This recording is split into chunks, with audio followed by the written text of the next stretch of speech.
All right, guys, I'm going to make a little quick video about buying used cylinders. And before you go and buy a used one, you might want to look on Amazon. They have brand new. This is a 125 here. A brand new one's only 250 bucks empty. So if you buy one used and you've got to have it recertified and you paid too much money, you might end up just being ahead buying it that way. And that's delivered to your house, at least where I live. Maybe it's different where you are. But I got this tank really cheap, so it didn't really matter that much. When you get them for under 100 bucks, you might want to take a chance. When they're over $100, if it's, there's a lot of stuff to look at. And I'll kind of go over a little bit of that stuff. I'm not an expert at this. There's a lot to know.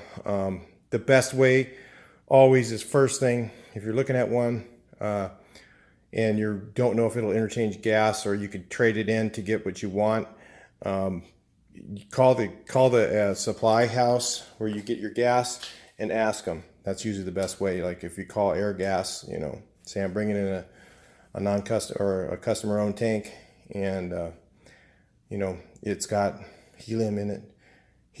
Can I trade it for a tank that has, whatever you want, 70, 75, 25 or whatever? Okay. So you tell them what you're going to do, and then they say, oh yeah, we'll trade that in, no problem. We can trade in anything. And the things, there are certain ones that they won't trade in. I mean, a couple of them that I know are, you can't trade in nitrous oxide for something else. I think it's basically flammable gases. So nitrous oxide, I know is one of them. And I think what's that called? Acetylene. You can't get something else for that one usually. So. But, again, the best way to do it is to call them, because I'm not them. I don't know what they're going to do. But I'm just kind of giving you a little guideline to figure out things.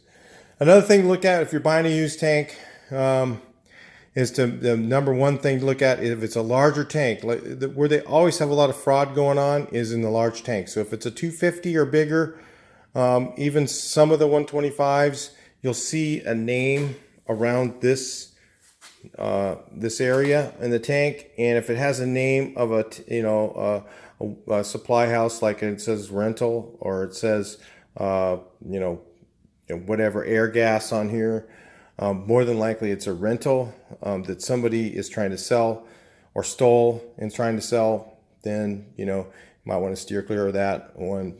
Especially in the bigger tanks, you can actually call them and ask them to and say, hey man, it says this on the thing, although no, that's one of ours. Where's it at? You can tell them, hey man, it's on Craigslist at so-and-so address, whatever, help them out. The other thing to look at is to know whether it's expired. There's a lot of different things on this because sometimes there's several dates on here. So you look for the newest date. So let's say it's got, this one here only has one date on it. It says 2003 plus and then star. The star means 10 years, so it's good for another 10 years after that date. So, as far as I understand. So it's out of date. It needs to be recertified. So I already know that. And the other thing to look at too is if it has a gas sticker on it. We want to look for a non-flammable green sticker.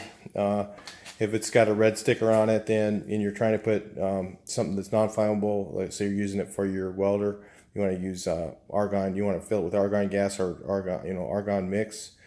Then it's got to be a green label. But some of those won't interchange. So let's say you buy a tank that says argon helium mix, and then you go say to the guy, hey man, I want to fill this with straight argon. And he'll go, no, I can't fill that tank. But usually what they'll do is they'll exchange for you the tank that you want for the other tank. So just keep that in mind. Those are the types of things I'm talking about when things you can do to change it. This is a 125. This one here I think is a 55 or 60. It's not that many of those.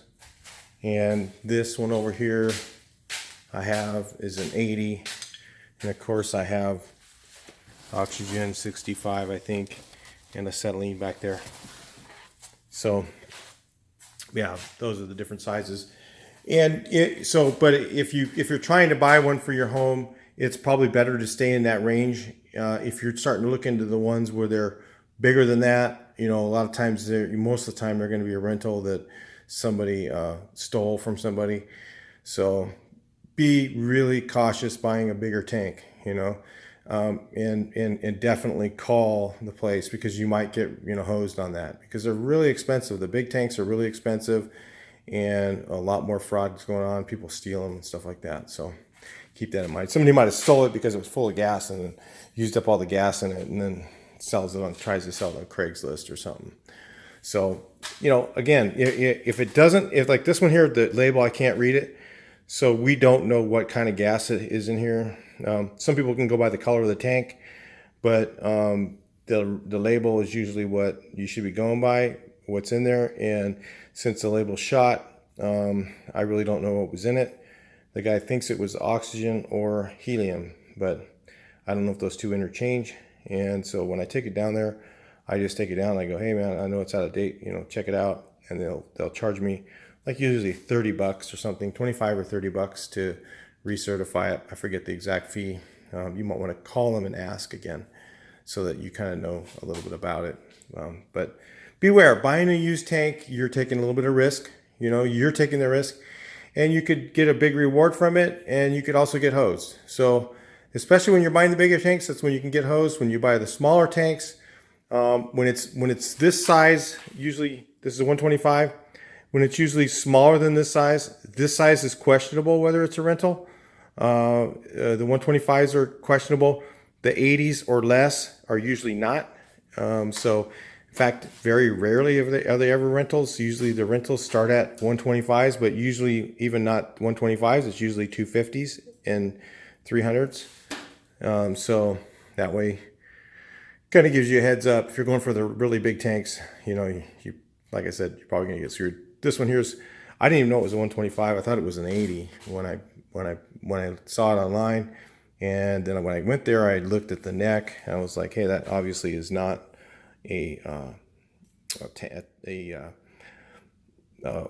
an owner tank. It's not a rental. And I could see it has a green label, so it has non-flammable in it, and that I can probably trade into what I want. I'm hoping it'll work out, but I paid such a cheap price that it's worth it. So make sure you don't pay too much. I'll talk to you guys in the next video. That's just a little bit about tanks and what you can do. And please like, share, and subscribe, and look for those new videos coming.